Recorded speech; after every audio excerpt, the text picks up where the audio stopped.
日咧，我哋準備去香港嘅六角酒店，喺高士打道72號到1字樓。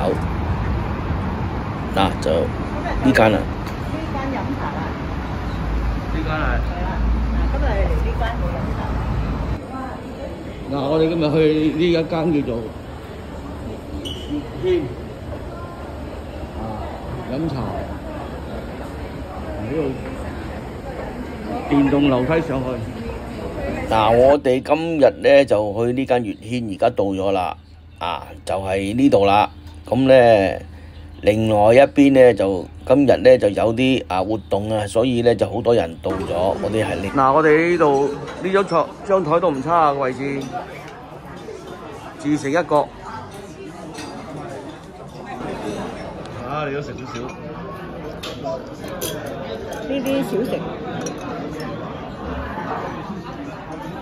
哇！呢張瓜好食啊！好爽啊！啲小食都好爽。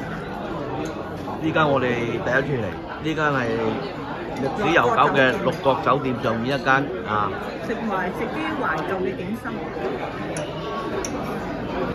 鍋貼芝麻蝦。呢個點心咧，我都係第一次食，因為咧其他酒樓我都好少見喎。呢個叫鍋貼芝麻蝦卷芝麻蝦，你睇落去咧，好似嗰啲甜嘅花生醬，好似甜嘅潮州嗰啲潮州嗰啲花生糖咁嘅。佢有啲醬俾我哋點嘅。你望落去，有啲汁。呢啲汁，呢啲可能係酸甜汁嚟嘅。係啦，酸甜汁。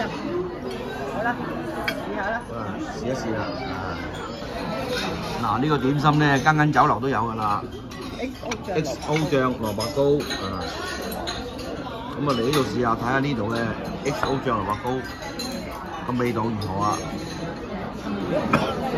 啊？呢間酒樓呢一個粉果咧叫做娥姐粉果咁咧就隔離呢個咧就係豬潤燒賣係我點嘅呢個。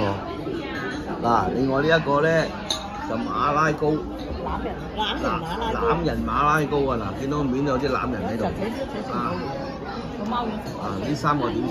班頭滑蛋炒河。三個人咧都多㗎啦，咁就叫呢個係班頭滑蛋炒河粉。呢個炒河粉300蚊㗎。碧田大雞 B 嘅。三個人都夠食㗎啦，今日今晚餐我哋食完晒啲點心食飽啦，跟住咧就送個甜品，就係麥米粥，好夠熱啊！呢碗麥米粥又唔係好甜，嗰啲點心都唔錯啦。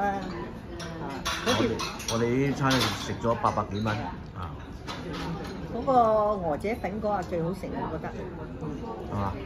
嗰啲斑腩蛋滑蛋炒河粉咧，嗰個斑腩咧就好新鮮嘅，所以嗰碟粉有啲貴啲咧，300蚊，因為嗰幾嚿斑腩咧係新鮮嘅。OK， 拜拜。呢間嘢好耐㗎啦，拜拜。請訂閱迪奇哥頻道，分享點讚，俾個 like，多謝各位。